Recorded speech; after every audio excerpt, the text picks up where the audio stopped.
So this is wild. This woman's own therapist may have manipulated her to fall in love with her.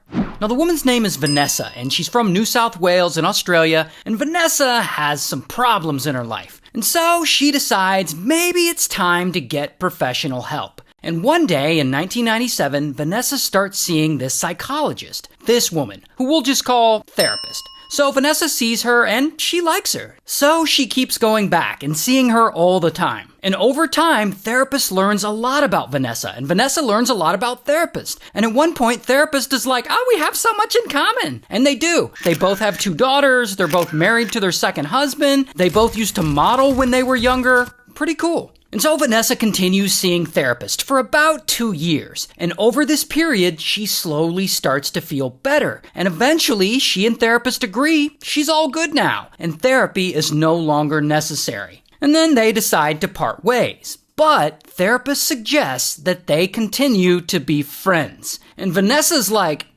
alright. But despite that, Vanessa moves on with her life, and she doesn't hear a ton from therapist, which is fine. People say they're going to be friends all the time, and then they aren't. But whatever, Vanessa got the counseling she needed, and now she's happy. Until one day, out of nowhere, Vanessa gets a call from therapist. And therapist is all upset, and Vanessa's like, what's wrong? Then therapist drops a bomb on her. She tells her that her husband and kids were just in a car accident and they all died. Which is horrible news, and Vanessa feels so bad for her. Then she asks Vanessa to come over and stay with her, because she says if she doesn't have someone there watching over her, she's worried she might unalive herself. And Vanessa doesn't want that, so she tells her husband and daughters that she needs to go to her therapist's house to take care of her. Then she goes over to her therapist's place, and she's spending time with her, making sure she's okay and stuff. But then therapist drops another bomb on her.